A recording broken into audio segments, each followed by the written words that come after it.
building a full introspection bootkit for defensive capabilities. I'd like to introduce Micronesia. So please give a warm ShmooCon welcome to Locke Nguyen from Exodus Intelligence. So thank you guys. All right.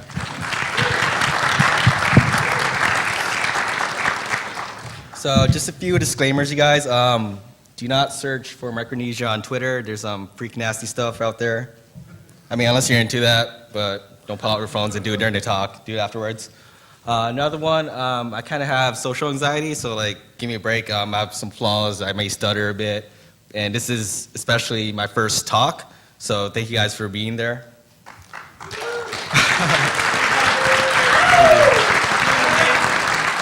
Oh, thank you. All right, see you guys. Anyways, so this is Micronesia subkernel kit for insider threat detection. So as an outline, we're going to go through a brief introduction, kind of get ready for the talk. The bulk of it is actually background. So it's like kind of a complex problem space. So that means it's kind of like 3 talks in one.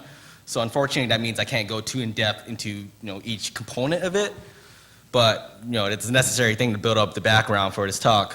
And then after that, we can go over Micronesia, how it's built.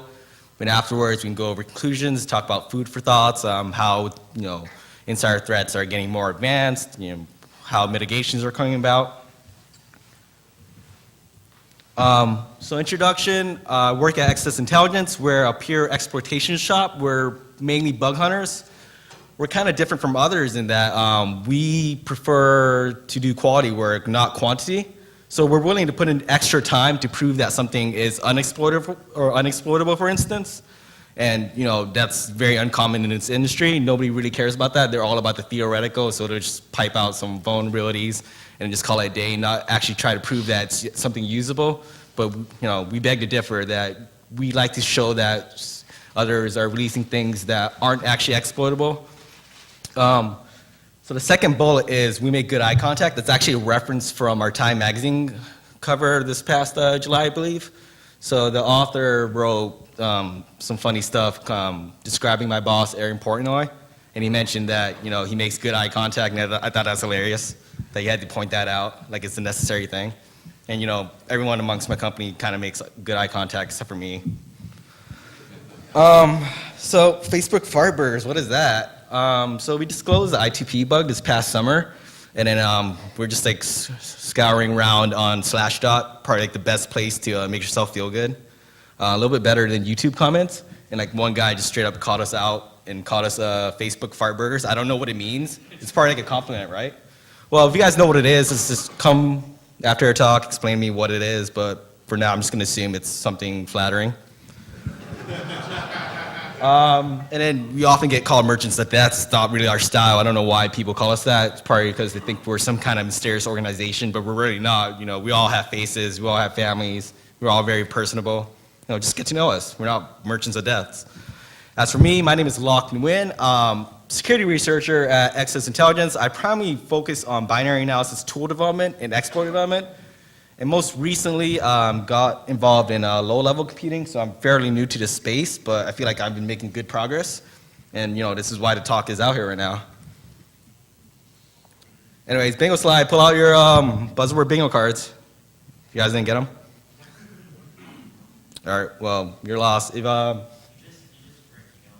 you don't drink? Oh, you do drink? All right, well, if you guys get bingo, I have some things to give away. Limited edition, only 200 made in the world. So yell bingo if you want some. Bingo. All right, well, let me get to the bingo part, all right? You can't say yell bingo before you play bingo. All right, ready for this? Buzzword bingo, right? Micronesia synergizes cyber attack methodologies through bootkit utilization in order to close the circle. You have to do this. You have to close the circle within a next-gen problem space of insider threat detection and associated risk mitigations, excluding cloud, hypervisors, and virtualization. All right, who won? All right, you got a limited edition business card. There's only 200 in the world. You can come up later and get it if you actually want it. It actually is limited edition. My boss only made 200. So, real quick, How many of you work in an organization where leaking IP is damaging to your organization? Raise your hand. All your hands should be raised up because every organization protects their IP. That's what your organization's all about, right? You leak it out, it's damaging. So, I mean, I just ripped off insider threat definition from a gov site. No big deal. We all kind of know what insider threat is. Somebody that works on the inside that has access to special confidential documents usually, or it doesn't even have to be that, just like special insider knowledge. And you have the ability to leak it out. So the big question of the talk is, can we detect an insider threat? So let's ponder on that, in the back of our heads as we continue on. So as a preventative measure, there's something called data leakage prevention. It's not like a direct solution against insider threats. It's kind of more trending towards tracking data movement. And there's been a lot of work in this, mostly identifying flaws in implementations or that it's just very lackluster when it's directed towards insider threats. And for the most part, they work pretty well for accidental data movement, not necessarily for somebody that's incentivized to leak out data. So you guys can check out these talks. I'm not going to delve too deeply into the attacks against DLP or its flaws. So principles of data leakage prevention. These are the 3 pillars. We have in use, in motion, and at rest. At rest is kind of out of scope for this talk, so I'll keep on mentioning that. It's not very interesting to me. But in use, it's kind of endpoint actions. In motion, we have network traffic, I/O, just like USBs, SD cards, etc. So current methods. In use, you typically see host-level agents. So these are these agents that are running on your actual systems. In motion, you see things like network traffic monitoring, deep packet inspection. At rest is something called data life expiration policy. I don't know what that is. Like I said, not very interested in at rest. So goals of DLP, identify, track, mitigate intentional and unintentional leakage of data outside the intended container. Very simple, right? Just tracking data movement. So real quickly in mitigations, host-level agents, you kind of have to establish a new secure host environment or you use a completely different computing environment. So you basically have to work in an environment that doesn't have the agents running. Network traffic monitoring, deep packet inspection. You can get around that simply just encrypting the traffic or sometimes unparsable data by deep packet inspection. So something like images, for instance. That's something that has to be typically human-eyed upon. I mean, I know computer vision's making great strides, but I'm not sure it's quite there yet to be able to replace human eyes on these types of things. And then data life expiration policy, out of scope. So scopes of DLP. Where does DLP typically reside at? It's usually at the ring 0 to the ring 3 layer. It typically acts as a type of driver. And this is just the computation rings. You guys should be kind of familiar with it. If not, it's kind of dividing out the different protection layers and then you rank it from most privileged to least privileged. So these types of things are dependent on external systems. They kind of ignore the context of what's going on. And the problem with it is it applies a large scope policy upon many, many people, and that brings about a lot of collateral. So instead of an external system determining leakage, what can we do? Self-determination. This is like this thematic spine of the entire talk. So this is what the talk is actually named after, Micronesia, the nation states of Micronesia. So there's roughly around 607 islands. So we can kind of take it as an analogy, as it's kind of difficult to survey all of these islands. So what if you want certain attributes on it? You want to know the size of each island. You want to know if there's inhabitants, what kind of animals are living on there, whether or not they exist, because sea levels are constantly changing, et cetera, et cetera. So this is kind of dig against mass scale surveillance. It's difficult, because you're trying to evaluate all these islands. So my proposal is that what if each island can tell you whether or not it exists, and it'll tell you each attribute, and that's the whole point of self-determination. It should be up to each island to tell you what you want to know. So what we want to do is we want to enable a system to be self-determinate. We want to evaluate its compute conditions and then determine misuse. And then from there, we want to act accordingly based on these determinations we make. So we're going to go where no DLP solution has gone before, and I'll be succinct. This is a detection and response to booting of live operating systems. So how do we proceed? Well, we gotta go deep. We gotta go to a lower level. So there's a lot of work or there's a lot of prior work in low-level stuff. So, Kova has made this timeline site. He keeps it up to date fairly frequently. Like I think he updated like a few weeks ago. Actually, not a few weeks, like a few days ago. And it gives like a great chronology of the various attacks and all these different works in the low-level space. So I'm not going to dig too deeply into it because there's other resources for you guys to look at. So let's go through our insider threat profile. We have to create a scenario, right? So, our insider threat works in a sensitive environment, accesses sensitive materials, is knowledgeable of organization's network, and somehow he wears unfashionable glasses. And then let's define the environment profile. So typically, it has to incentivize them to use certain tactics. So let's say the environment has DLP systems. Some systems in a network or in the organization has external network access, so that's like the pivot point to move data out. Let's say we have internal network monitoring, and then there's some solution out there that fingerprints documents and then monitors its movements. And then we definitely have to have accessible ports on systems, so stuff like USB or CD drives that are accessible. So at a broad scope, we're looking at the malicious utilization of live operating systems. So this is what Micronesia addresses. So what is like a live operating system? It's kind of like Vegas. So what happens in Vegas stays in Vegas, right? So let's create like an analogy. So you have a married couple. The husband goes off to Vegas and does whatever. You're kind of concerned, right? Because you can't really introspect into Vegas and see what they're doing. And then, we have a concerned wife, the administrator. Could be jealousy issues, but she just wants to know. She wants to feel satisfied that her husband's not doing anything bad in Vegas, but she can't know. What happens in Vegas stays in Vegas. So, let's look back at the computation rings. Very general. We all kind of understand this. Divide out privileges. So a live operating system kind of does a replacement. So it works from the ring 0 all the way up to the ring 3, and its purpose is to basically replace what your standard system is. So for this scenario, let's assume that this system typically boots off a hard drive.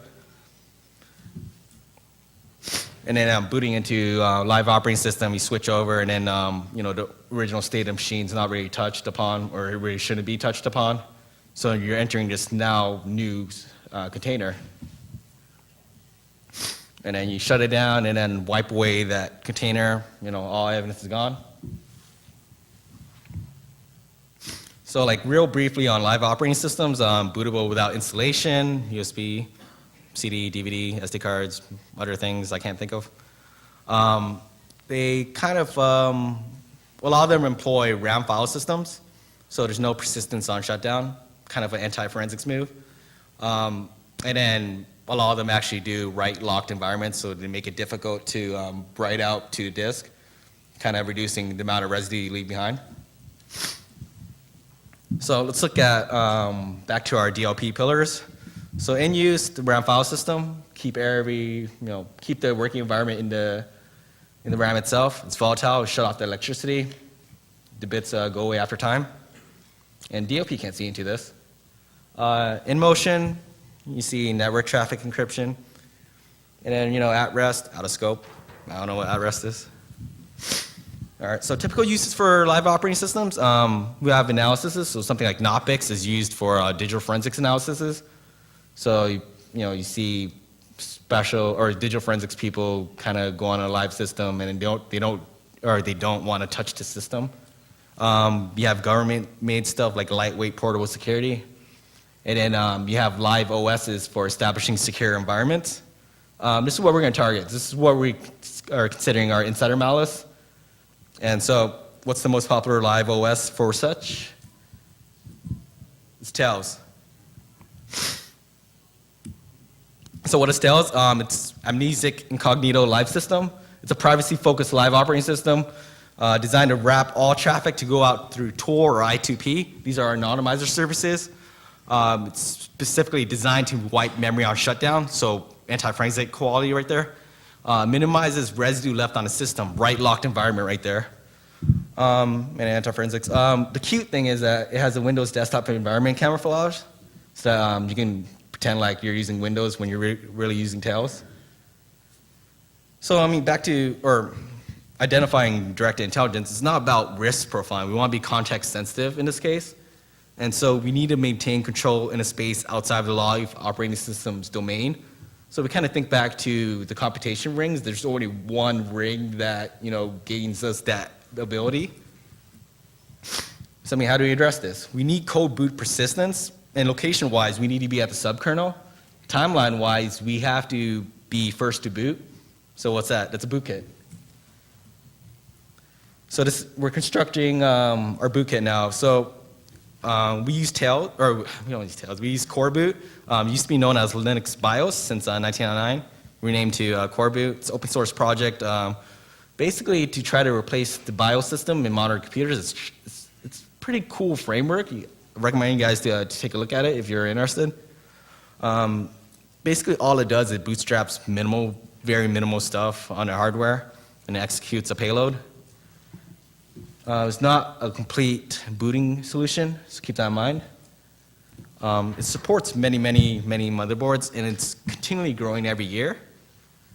So you can expect things from like small embedded devices to full server boards, and like I said, support is growing every day. So a device not supported today could be supported tomorrow. It just depends on how the community is. So how Core Boot works is that there's a boot block stage, and you got prepared to obtain a flash access, and then look up the ROM stage to use. Then once the ROM stage gets set up, it's basically just the memory and the early chip stuff. And then RAM stage, you set up the ACPI table, and then the system management mode handler, which we'll be using and talking about at a later point as our triggers. And after that, it sets up our payload. So you can set up the payload to be something like CBIOS, which is like a full x86 BIOS implementation. It's completely open source, and it supports pretty much most of what you can expect out of a BIOS. And then it also supports Tiana Core as a payload, which is also a BIOS replacement, but it's kind of the open source reference framework for UEFI. Kind of a side note, but Apple, if you're doing stuff for Apple, like some boot stuff, they don't quite abide by Tiana Core's reference. It's kind of like some weird midway thing. So just heads up, if you guys are going to go down that route, it's going to be a little bit of a headache, but you can expect that because it's Apple. So I mean, altogether, this is our complete boot solution. So what is Micronesia in this context? Micronesia is actually a bunch of modifications to CBIOS and Tiana Core. And then we also have a Core Boot payload. The payload's lib payload compliant. So what that means is that we can be CPU architecture agnostic. So if some new architecture comes out, we can quickly support it. And then it also lets us, basically write once, kind of debug everywhere. So pretty good framework. And then we have other components involved with Micronesia, and then track triggers. So I have to address this real quick. I guess some of you guys are probably thinking, wouldn't Secure Boot stop this? Well, let me explain what Secure Boot is real quick. Firmware and software in the boot process that must be signed by a trusted certificate authority. So usually your boot code has to be signed before it's allowed to run.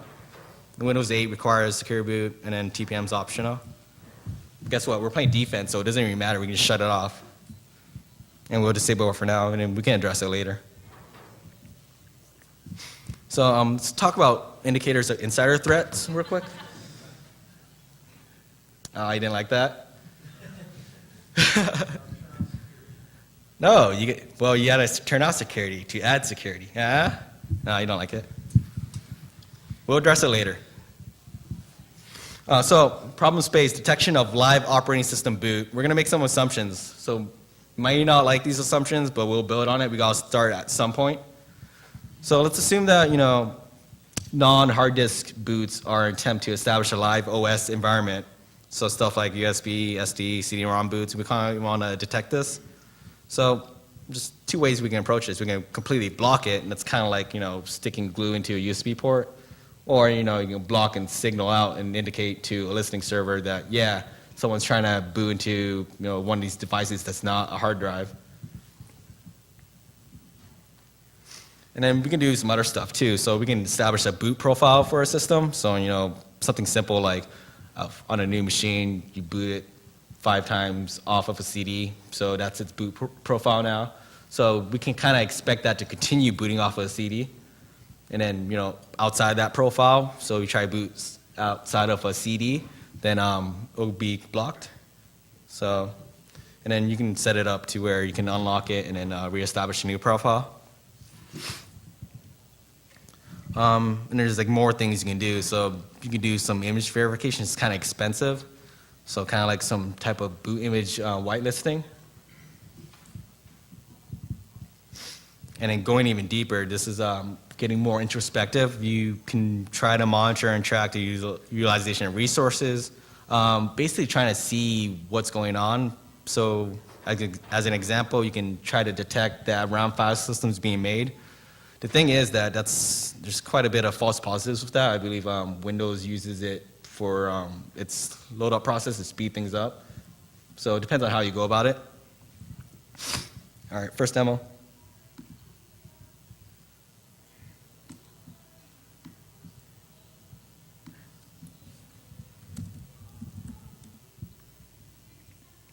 Yeah, sorry, I made a GIF because I was intending on embedding the demos into the slide itself and package it up.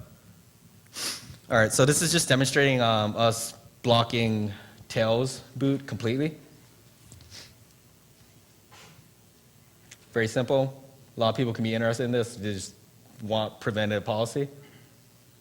All right, this is us allowing Tails to boot up, but signaling out to a listening post that this is happening.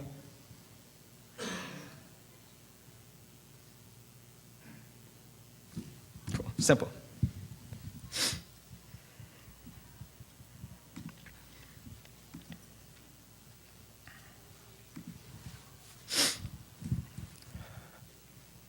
So, let's address some further insider threat tactics. So preventative measures don't tell us too much. It doesn't allow us intelligence gathering.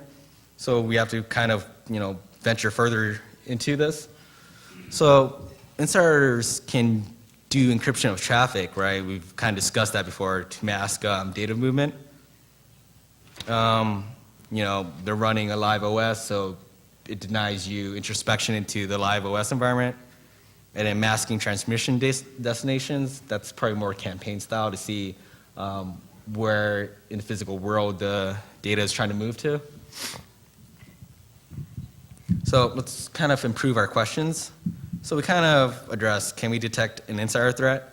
So let's ask more. Can we react to an insider threat? Is deterrence a possibility? What are the insider threat's intentions, and what are the insider threat's motives?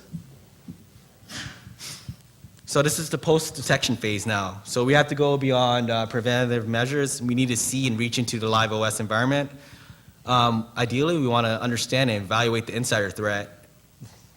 And we want to know what they have, if they have any, IP from the company or, confidential documents. And specifically, we need to know what they're trying to do. So let's define some reactive policies. We kind of want to define appropriate reaction to the detection of insider threat. Ideally, we want to gain some accountability and attribution. And then from there, we want to determine, intent and motive. So deterrence would apply that, or would imply that an insider is aware of the defense, but not necessarily. Like, you don't have to be scared. You just, fear is not an appropriate deterrent. But we can still seek accountability and escalate from there. So real quick, what triggers? It's very prototypical bootkit. Relying upon system management mode as our trigger, and from there we hook onto one of the interrupts. And there's many options in triggering SMI. You guys can look at other bootkit talks. Can't spend too much time on this.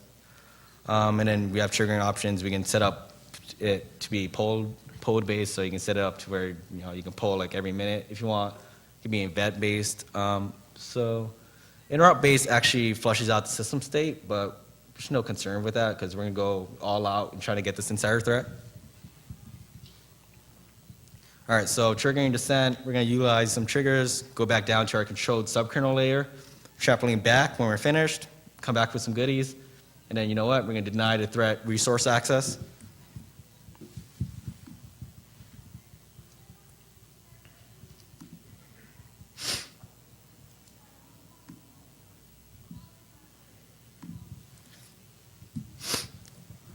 All right, so this is Tails running already, post Micronesia boot.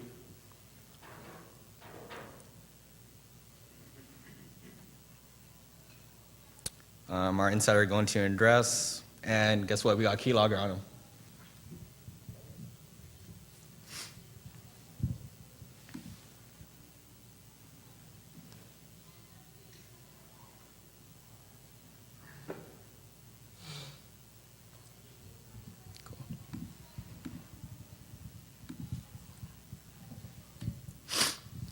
So, what is that? It's an OS LAN kit. Allows us control towards the live OS environment. This is our introspection. It also allows us to be less reliant on our former triggers, so we don't have to hop back down to subkernel space. Input logging, demonstrate key logging, but we can do other stuff too. Probably turn on webcam, microphones, whatever you want, whatever you need to go against the insider threat. Output logging, what they see is what you get, so we can definitely do some poll dumping with the video buffer. It just depends on what you want to do against the insider threat. Wait a minute, isn't this a rootkit? No. We're on defense. It's called an agent. See, isn't defense awesome? You can just do crazy stuff and you just call it whatever. All right, so let's go back to our questions. Can we detect an insider threat? Yeah, of course we can detect it. Can we react to it? Yeah, we definitely detected it and responded to it. Is deterrence a possibility? Yeah. Active response, we can shut them off. What are their intentions? Just survey them for a bit. We can do semi-real-time surveillance on them right as they access that secure environment. And what are their motives? You can't see into their mind. Sorry, bootkits don't do that. All right, so let's drop some goodies on Tails. So what do you guys think this does? Like, why would you name that and then just leave it in Tails in a production environment that you release to your users? A little script that says, "Do not ever run me." Like, who includes that? Out of curiosity. No, what it does is it flushes the IP tables. So this kind of so Tails normally wraps all its traffic to go out through Tor and ITP. This undoes it completely, and they just leave it in there. I don't know why. I guess for their testing stuff. But you shouldn't be releasing this to your users. You have something called DMI decode. This runs on startup every time. All it does is just query the BIOS. But we can also falsify information. It's very easy to do that. If you're looking to do a rootkit against Tails, check out the Whisperback directory. There's some fun hooks in there. I won't spend too much time in there, but you guys can do some homework if you're interested. All right, so they also left serial backdoor in there, and they acknowledged this. It allows you to do shell commands over serial. The thing is that they know it, and they commented that it's usually only accessible over, or it's usually only accessible physically, and they say that a physical attacker, if they're able to access it, you're screwed anyways. That's not always the case. We can definitely turn it into a remote accessible thing, remote code execution. So what we can do is we can set up some SMM triggers on the serial registers, couple it with a UEFI network socket, and then from there, you can go network to SMM trigger, move over serial communications, bam, we got remote code execution, or remote command execution through network. So thanks for the backdoor, Tails. All right, so enough knocking on Tails. We get it. It's kind of bloated. Just a lot of stuff in there that you guys really don't need if you're using these types of things. They prioritize usability over, security, but that's a common thing, especially when you're the most popular OS in this environment. So as a summary, infiltrate the dealer, find the supply. If we were going after drug dealers, but in our case, it's infiltrate the insider threat, find what they know. So altogether, this is a new defensive methodology using offensive means. You gotta try some stuff like that.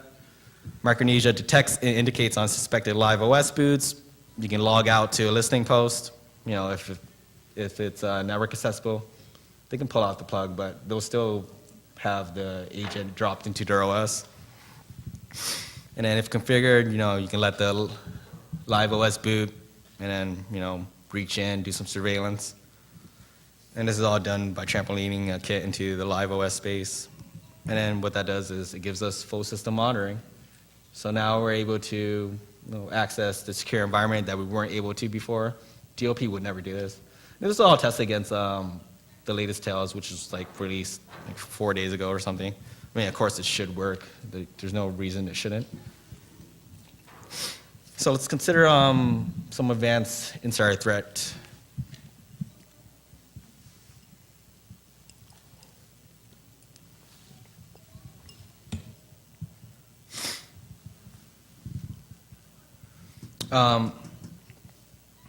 So we're making some predictions. One is that we're going to start seeing people use more customized live OSs.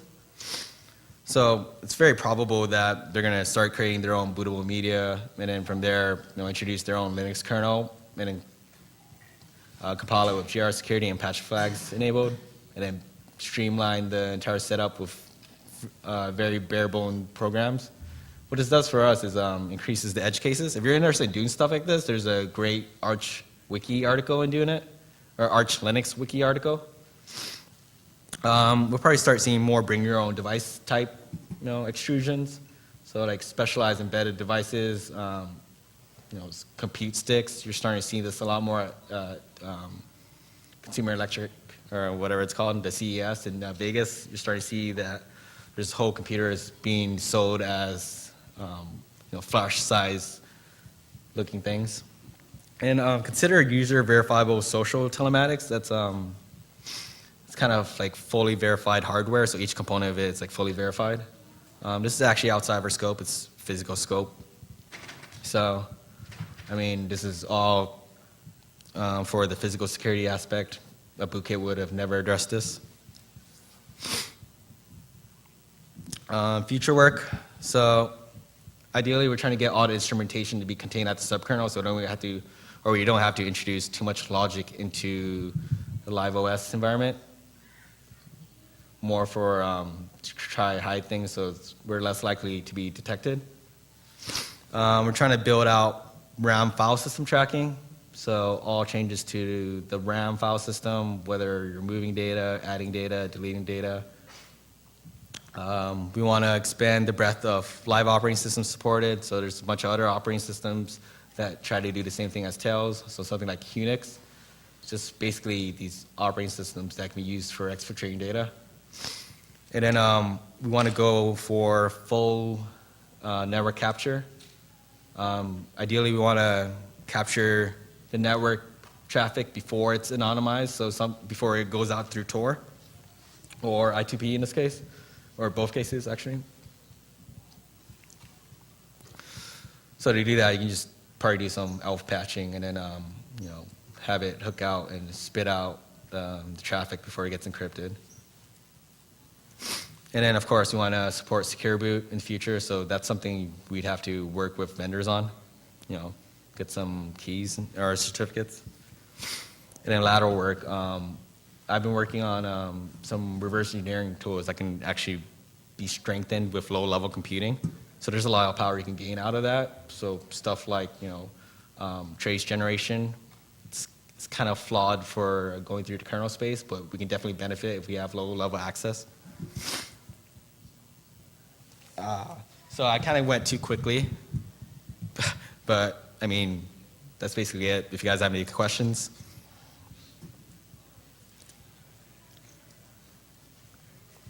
Yep.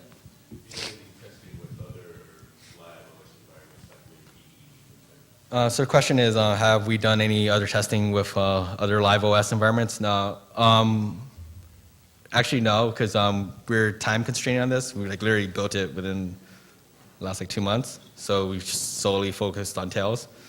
But I mean, we are going to move over into that area, like trying to expand out, like, look at other live operating systems. But we're primarily focused on like secure environments where it's possible to be used for exfiltration. You in the back? Yeah. My question is surrounding your predictions on what you think is coming from insider threats. Sure.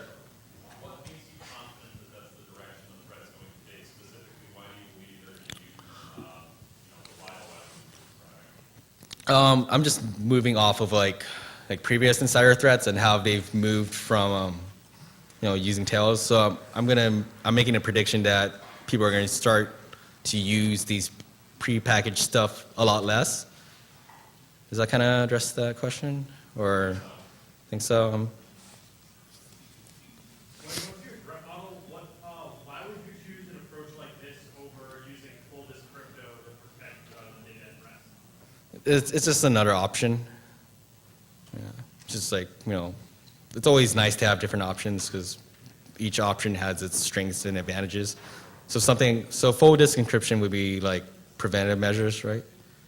Well, yeah, I guess I thought if you use full disk crypto in order to access your data, you also have to move the DLP as well. So Yeah. in this case, you're trying to address the case where the DLP is not running. Well, it's even further. We want intelligence gathering because we can just simply block the insider threat, but we also want to know exactly what they have. And that's very crucial, right? So we completely block them. We don't get that intelligence on them. I think that's a very crucial aspect to this. Are you going to release their this minor handler? So there's like a lot of ethical concerns with releasing something like this, as you can probably imagine. So I guess some components can be released, but it's kind of difficult in the way it's packaged. So I'd probably have to go back to Austin and try to figure it out.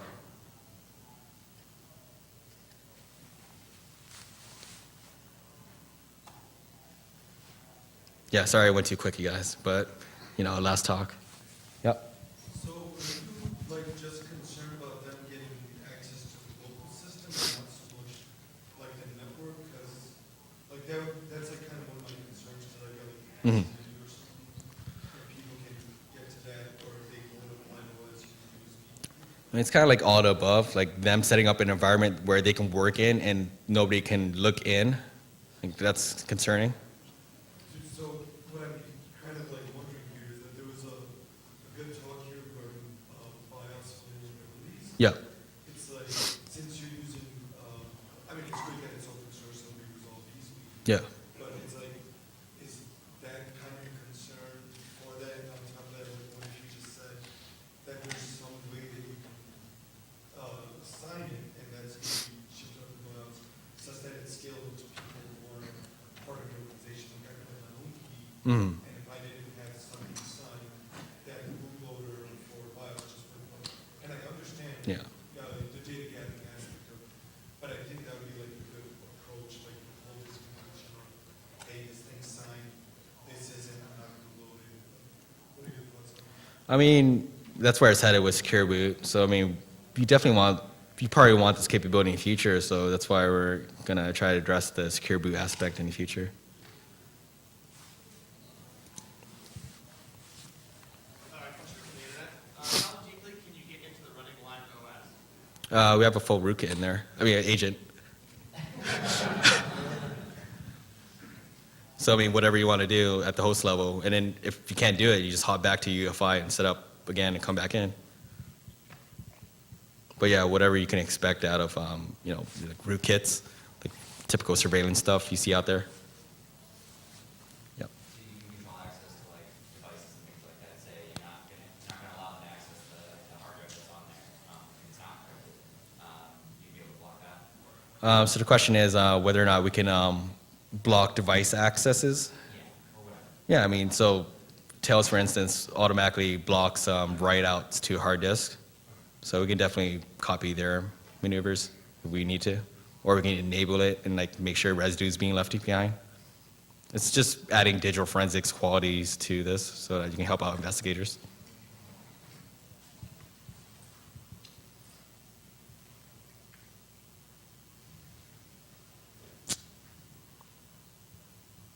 I think that's it. You guys are free to go.